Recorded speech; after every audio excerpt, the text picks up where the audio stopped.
Você já deve ter ouvido falar nos cães-guia, que servem de apoio a pessoas com deficiência visual. Inclusive, aqui no Diversidade, a gente já teve uma edição sobre eles. Mas você sabia que os cães também são utilizados para outras finalidades, como, por exemplo, assistência de mobilidade? No programa de hoje, nós vamos entender melhor como esses animais contribuem para a segurança e o bem-estar dos seus tutores.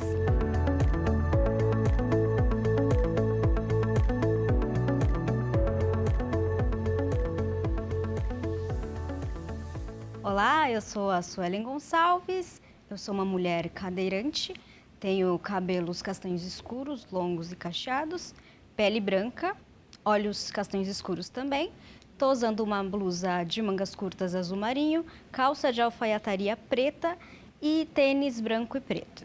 Seja bem-vindo a mais um Diversidade. Hoje eu recebo aqui no estúdio o Ronaldo Novoa, que é fundador do Instituto Red Dogs, que lá em 2010 se especializou em intervenções assistidas por animais até chegar à formação dos cães coterapeutas de suporte emocional e também de assistência de mobilidade. E acompanhando o Ronaldo, a gente conta com a presença do Scar, que está aqui junto com ele, que é utilizado nesse tipo de trabalho, e eu dou as boas-vindas aos dois. Obrigada pela presença. Obrigado, Suelen. Obrigado pelo convite.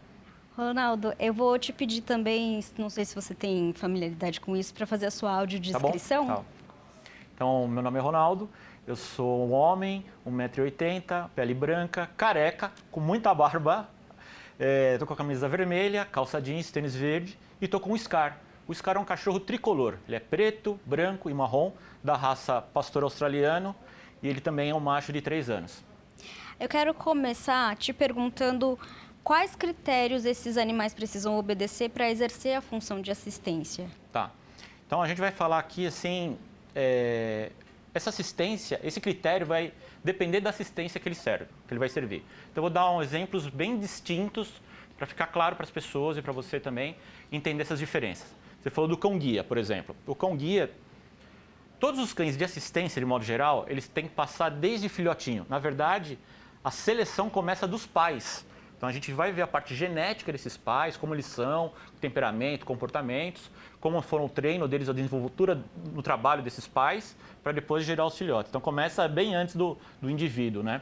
Bom, então quando está filhote lá na ninhada mesmo, a gente vai começar a identificar algumas características de acordo com a função que a gente quer. Então, falando do cão de assistente, cão guia, qual que é uma característica do cão guia? É ele guiar, é ele puxar o deficiente visual. Então ele tem que sempre ir à frente. O cão de assistência para cadeirante ou então para autismo, ele tem que ir sempre do lado. Então cães que têm a predisposição para andar na frente, a gente vai escolher para cão guia, por exemplo. Cães que ficam muito bem, que gostam de acompanhar o seu deficiente, a gente vai colocar ele para uma outra. Então tem algumas, isso aí está dando um exemplo, tá? Mas são algumas características que a gente já vê ali desde a ninhada para a gente saber para que lado que ele vai. A gente brinca que assim, quem escolhe com que ele vai trabalhar é o cachorro. Porque dessa forma, a gente só direcionando a aptidão dele, ele vai trabalhar mais folgado, mais tranquilo, mais feliz inclusive, né? Então a gente tem que zelar não só pela qualidade, autonomia e inclusão do deficiente, mas também para o bem-estar animal. Você falou de genética e a gente vai entrar então na seara de raças. Certo. Existem raças específicas para determinados tipos de serviço? Sim e não. Na verdade, assim, ó, quando a gente vai falar de uma escala, tá? A gente prefere trabalhar com as raças porque está dentro de um padrão, tá? Então, porque muita gente pergunta assim, não dá para treinar um vira-lata, não dá para treinar um Rottweiler, não dá para treinar... Dá. Mas como a nossa ideia é ter uma escala, eu brinco que é uma pizza. Quando a gente consegue usar matérias-primas de primeira, a pizza sai com sabor. Se a gente toda hora está trocando a matéria-prima, a gente, de repente, não tem o mesmo sabor, não tem a mesma qualidade, não tem o mesmo padrão.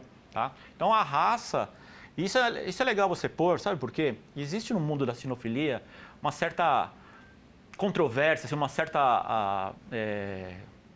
chega a ser até rincha, sabe? O cachorro de criação versus o cachorro adotado. Né? Tem gente que fala, não compra, adota, não compra e tal. Mas se não fosse os bons criadores, tem que ficar claro isso também, né? Se não tivesse os bons criadores, a gente não teria os cães de trabalho. Não teria o cão de segurança, o cão guia, o cão para farejar. Gente, você viu em Minas Gerais lá a quantidade de cães que foram utilizados lá para achar as pessoas dentro nos escombros e tal. Tudo isso é graças a bons criadores. Então a importância de um bom criador, e a gente tem que combater os maus criadores também, justamente por conta disso. E o treinamento técnico desses animais, como funciona a adaptação à rotina da pessoa, do tutor, e também a adaptação do tutor ao animal, porque ele também não pode estar em sofrimento enquanto ele exerce o trabalho, né? Tudo começa com a escolha dos filhotes. Então tem filhotes que são mais ativos, filhotes são mais apáticos, filhotes são mais dominantes, filhotes que vão lá roubar a mama do irmãozinho, né? Então, a gente vai selecionar os que têm mais aptidão, os que são mais equilibrados. Então, com semanas de vida, a gente já começa ali a ter um olhar para aqueles determinados filhotes. Os filhotes que não servirem para assistência, para aquele trabalho, vai ter uma vida de pet. Né? No caso do Instituto Red Dogs, a gente já tem a nossa criação e quando esse filhote não serve, a gente vai vender para um pet para ajudar com o recurso, que a gente chama ONG, sem fins lucrativos, né? Então, a gente tem que ajudar a manter isso daí. Bom, daí temos lá 10 filhotes. Desses 10 filhotes, normalmente, para o pastor australiano, a gente vai aproveitar uns 8, tá? E eles vão começar a trajetória de treinamento. Então, a primeira fase é a de socialização com 2 meses. A partir de 2 meses, a gente vai pegar o cachorro, vai levar na rua, sempre no colo, né, por conta que ele não tem as vacinas todas, mas vai levar na rua, vai levar na casa de um parente, a casa... Então, ambientes que sejam seguros para um animal daquela idade, mas que ele já comece a visualizar o que vai ser o mundo, né? E essa fase vai até mais ou menos uns 6, 7 meses que nós do Instituto vamos promover essa fase primária da socialização. Vamos levar ele para ficar numa avenida movimentada, vamos levar ele para escutar barulho de ônibus freando, pato, cachorro, outros cães, assim. Depois vem a segunda fase, que é a fase da família socializadora. A família socializadora é uma família que é uma parceira do Instituto, que ela vai ficar com esse animal por um tempo, às vezes 6 meses, às vezes 9 meses, às vezes até um ano. E ela vai ajudar nessa socialização e o comecinho ali do aprendizado básico. Senta, deita, não anda na frente. A gente dá toda a parte técnica para essa família, para ela entender como que funciona o cachorro, ajuda, porque nem todo cachorro, a gente não programa ele, é um ser vivo que tem suas loucuras, às vezes, suas brincadeiras e tal, e a gente vai ajudando a manter um equilíbrio. Passando essa fase, esse cachorro retorna para o Instituto e aí a gente vai fazer uma análise. Né? A cada 6 meses a gente tem uma análise tanto clínica e também a parte comportamental. Como que ele está? Né? A gente já tem uma régua para saber, com 1 ano de idade ele tinha que estar fazendo tal coisa, com 1 ano sabe? E aí a gente começa para os treinamentos específicos. Nessa avaliação, a gente vai conversar com ele para descobrir qual que é a aptidão dele. Então, por exemplo, assim, o Scar é um cara que gosta de pegar coisas no chão. Então, ele já está me mostrando que para mobilidade ele é um cara bom, porque ele vai pegar coisa no chão e depois vai voltar no meu colo. Né? Então, às vezes você tem que pegar alguma coisa no chão, você não consegue, difícil, né? E tem gente que às vezes cai de cadeira de roda, tomba, aquela coisa toda. Então, o cachorro vai prestar esse serviço e a gente vai começar a induzir ele a fazer brincadeiras de pegar e trazer coisas e ele ser recompensado, tá? Até que chega num ponto que qualquer coisa que cai no chão, um cartão de crédito, ele vai dar um jeito de pegar e me trazer porque ele entrou no condicionamento dele, que é muito legal, ele sempre vai ter uma recompensa. E aí isso daí vai ter outras atividades ou outras assistências que o cão vai aprender a fazer para professor de mobilidade. Se ele for para demonstrar naqueles testes aptidão para o autismo, então ele vai ajudar pessoas do autismo. Se ele mostrar aptidões para apoio emocional, ele vai para apoio emocional. E assim vai. E ele que vai escolher ali aquela função que ele vai exercer dali para o resto da vida dele. Perfeito. Olha, eu vou dar uma pausa na nossa conversa, porque a nossa produção preparou um material especial para a gente reforçar ainda mais aquilo que a gente está tratando aqui. Então, assim, antes de continuar a nossa conversa, a gente vai assistir ao vídeo da Carol Porto, mãe da Juju, contando como a vida delas mudou totalmente depois da chegada da cadelinha Leia. Roda o VT pra gente. Oi, eu sou a Carol, mãe da Juju, e eu descobri sobre os cães de assistência numa rede social que eu via uma mãe postando um vídeo da filha dela andando com um cachorro de assistência à mobilidade. Aí desde então eu comecei a procurar se tinha aqui no Brasil, porque isso era nos Estados Unidos. Aí eu achei o Instituto Red Dogs, né? Aí eu vi todas as redes sociais do Instituto e vi que tinha que se inscrever no site, né? Aí marcaram uma entrevista e expliquei tudo da Juju. Depois de um tempo ele entrou em contato falando que tinha um cachorro que achava que ia servir para Juju. E foi assim que ela veio pra gente. Elas se adaptaram super bem, a Leia ela tem se adaptado ao tempo, né? Porque a Juju anda muito devagar, a Juju tem paralisia cerebral, né? Tetraparesia, né? Nos 4 membros. E ela está se adaptando, está ajudando ela, e não está sendo só uma ajuda motora para Juju, tem sido uma ajuda emocional muito boa. A parte de fonoaudiologia também, ela começou a falar muitas palavras sempre ligadas à Leia, né? Ela fala Leia, fica, Leia, aqui. Então ela começou a falar frases que ela não falava, ela falava mamãe, vovó, água, algumas coisas soltas. Agora não, com a Leia ela começou a falar. Outra coisa que melhorou muito, muito foi o sono. Ela tinha um sono muito agitado. Depois que a Leia chegou, ela começou a dormir bem. Eu também comecei a dormir bem. E ela melhorou também na escola. Então, a gente foi atrás de um cão de assistência pelo Instituto, né? Para ajudar na parte motora dela. E ela tá ajudando em, nossa, N coisas. Ela tá sendo excelente. E ela é maravilhosa. E a gente vai ter uma eterna gratidão com o Instituto Red Dogs e todos que ajudam o Instituto, né?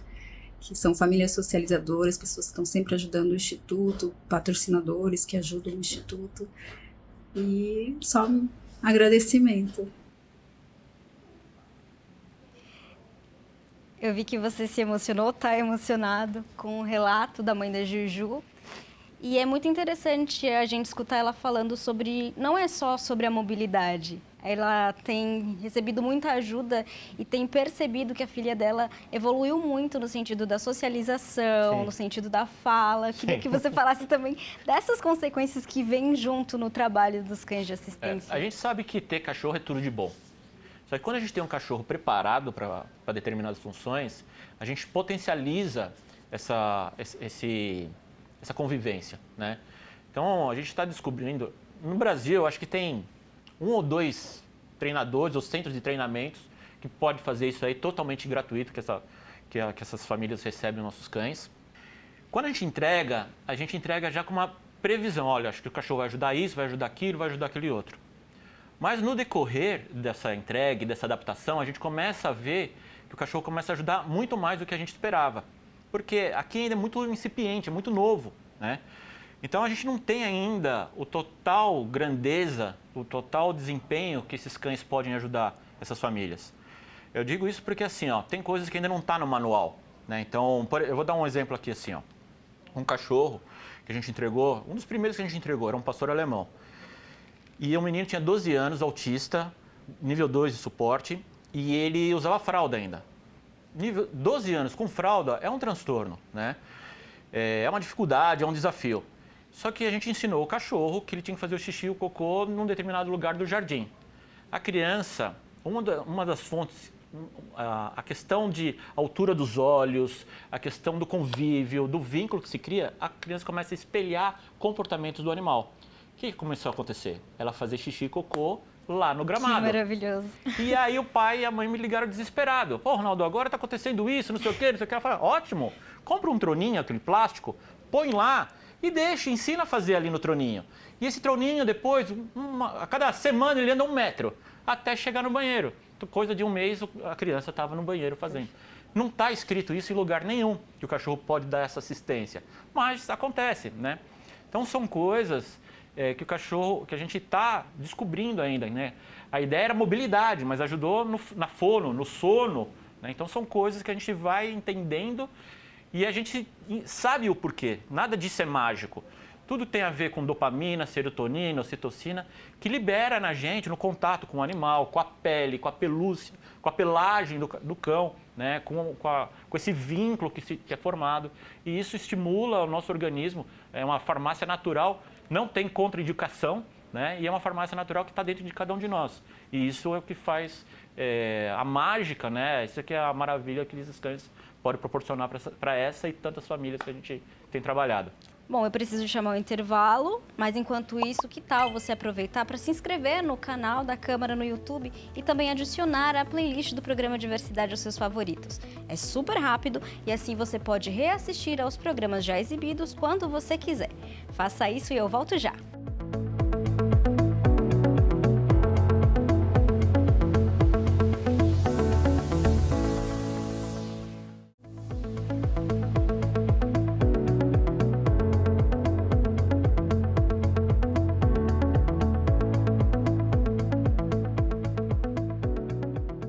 Voltamos com o programa Diversidade e hoje nós estamos aprendendo muito sobre a função dos cães de assistência de mobilidade com o Ronaldo do Red Dogs.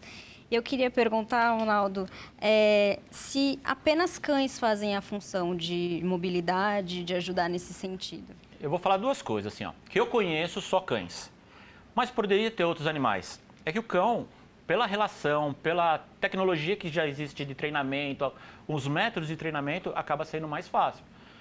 E a gente escolhe até o porte, né? Porque assim, um cão muito pequeno, por que talvez, na minha concepção, tá, Sueli? Por que não serviria? Porque às vezes para pegar determinadas coisas ele não vai ajudar. Então, por exemplo, assim, ó, o que eu acho que o cão ajuda na mobilidade? Então, pegar coisas do chão, pessoas que têm baixa mobilidade, que precisam sair da cadeira e ir para uma cama, da cadeira para a mesa, da mesa, então ele pode se apoiar no cachorro. Se ele for um cachorro muito pequeno, ele não vai conseguir fazer isso. Acender e apagar uma luz, que às vezes você não consegue chegar no interruptor, dependendo da altura. Se o cão é muito pequeno, talvez não consiga fazer isso, entendeu?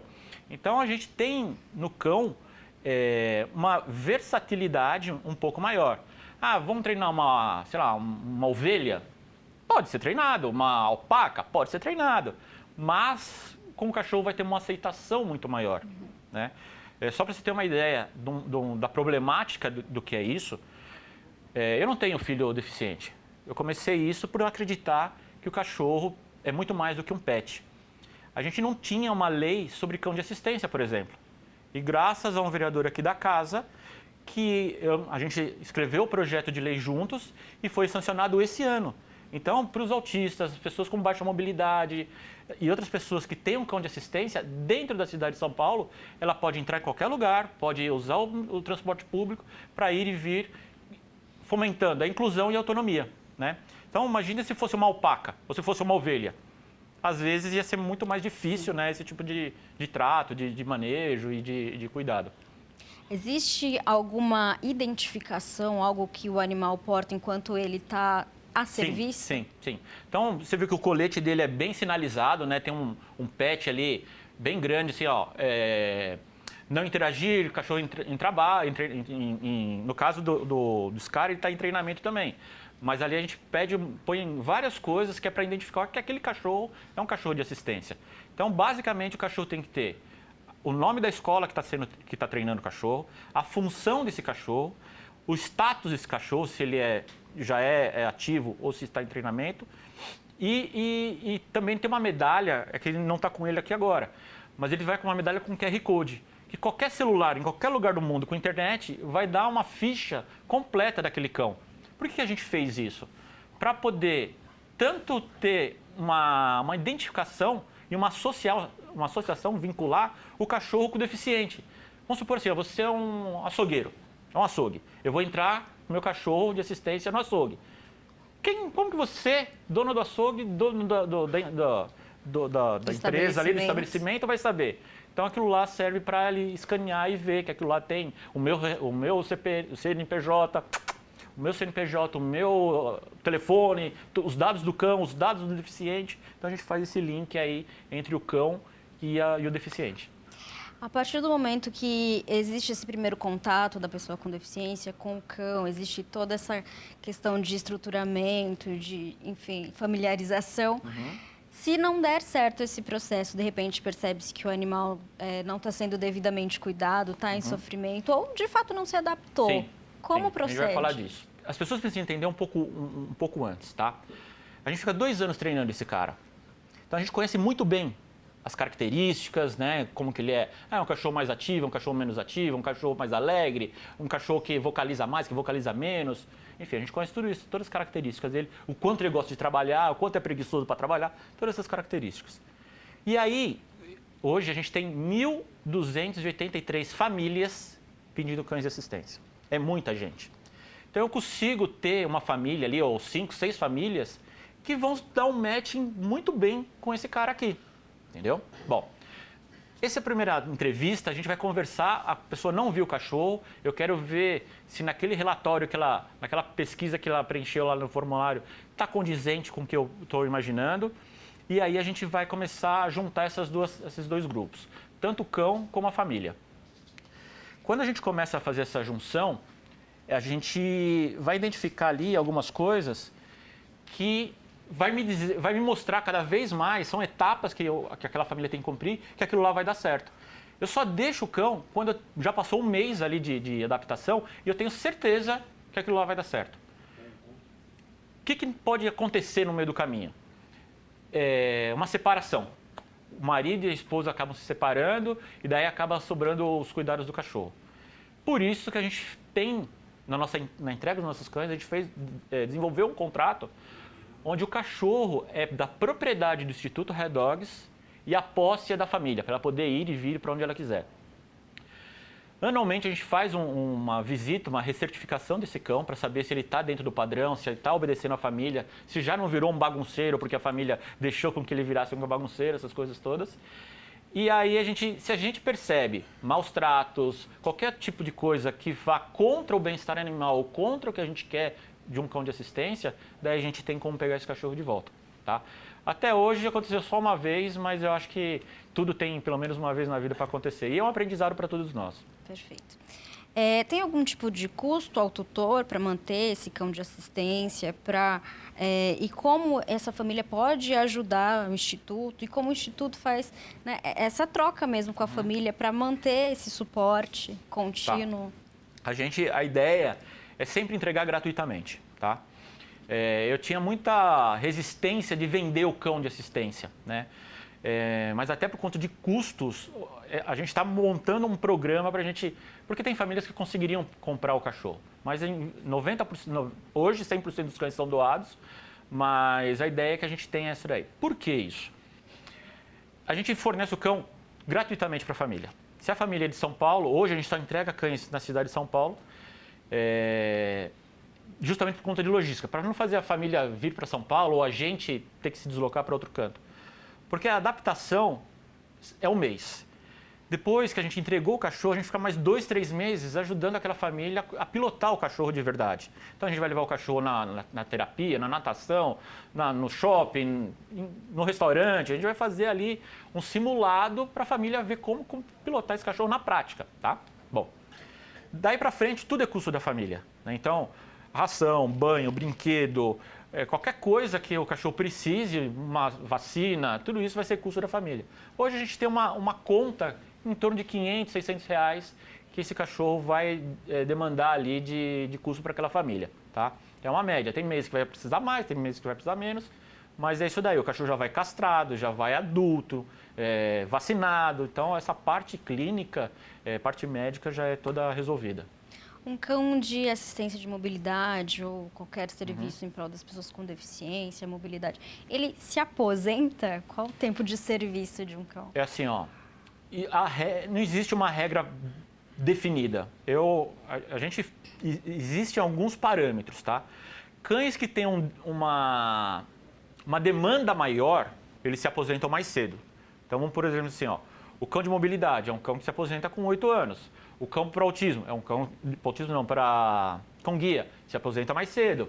Por quê? Eles têm muito esforço físico ali envolvido. Tem as questões emocionais e tal, mas tem essa parte física envolvida. Então eles acabam se aposentando mais cedo. O cão de autismo, o de apoio emocional, acaba que ele tem um outro tipo de trabalho mais brando. Então a gente deixa ele para que ele se aposente um pouco mais tarde. Mas é uma curiosidade, né? Que as pessoas têm, mas e quando o cachorro morre, o que acontece? A gente entrega outro. Então, a gente vai sabendo pela idade dos cães, pelo acontecimento, a gente está sempre em contato com essas famílias. Então, o cão, eventualmente começou a aparecer tumores no cachorro. E aí é um tumor maligno. E pelo histórico ou pela estatística, a gente sabe que aquele cão tem mais X tempo de vida.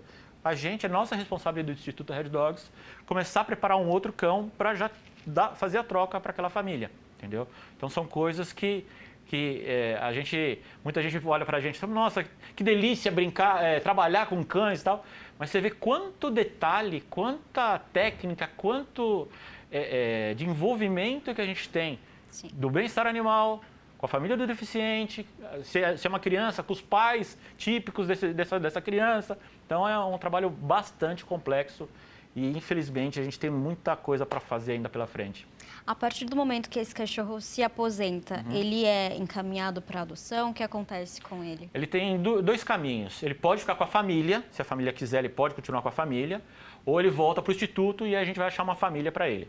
Tá? Então, ou fica com a família mesmo, que é o que normalmente acontece, ou então ele volta para o instituto, que ainda não aconteceu nenhum caso desse, e daí a gente vai achar uma família para ele passar a aposentadoria dele.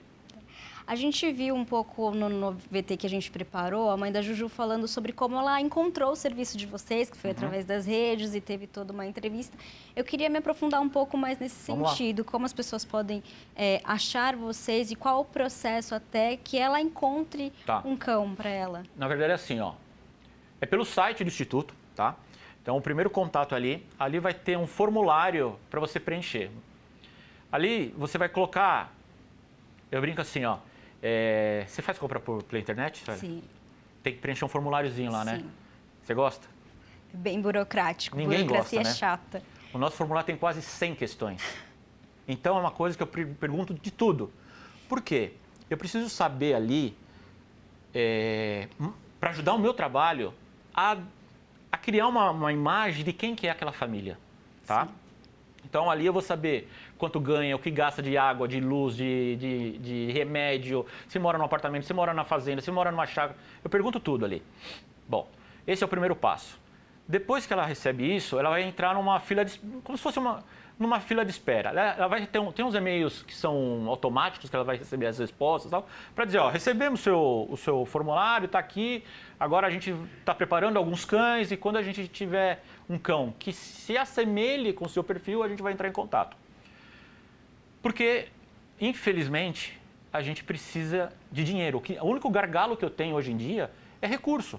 Se a gente tivesse verba, nem precisa ser verba infinita, mas se a gente tivesse muita verba, eu treinaria mais Ronaldos, teria outros cães e a gente ajudaria muito mais pessoas. Mas o meu maior gargalo, talvez o único gargalo, seja recurso. Porque a técnica, tudo isso a gente já tem. Bom, a gente já entregou quase 60 cães, então a gente já sabe como tem que fazer. E aí, a partir desse formulário, a gente vai ter entrevista com essa pessoa. Então, o SCAR está ficando pronto, eu sei que ele vai para mobilidade, vou pegar naquele meu banco de dados, famílias que pediram cães para mobilidade. E aí eu vou fazer esse matching, item por item ali. Primeiro a gente faz uma visita, eu vou lá me apresentar, a gente vai bater um papo, eu vou conhecer a estrutura emocional da família, primeira coisa é isso. Não vou nem olhar dinheiro, não vou olhar se a casa é bonita, se é feia, quero saber como que é isso. Porque se a estrutura emocional for muito desequilibrada, não vai funcionar. Então a primeira coisa é isso. Depois eu vou ver a estrutura física da casa. Tem um lugar que o cachorro possa dormir, um lugar que ele possa se abrigar, um lugar que ele possa fazer xixi. Não tem, como que vai ser isso? Tem uma rachadura na casa. Tem casas que eu entro, tem brinquedo do primeiro passo até o fundo da casa. Imagina deixar um cachorro que gosta de brincar com aquele monte de brinquedo. Ele vai engolir um negócio e vai ter que correr para o hospital, né, veterinário. Então eu vou ver detalhes de quem é aquela família. Isso não falamos ainda de cachorro, ela não viu a cara do cachorro.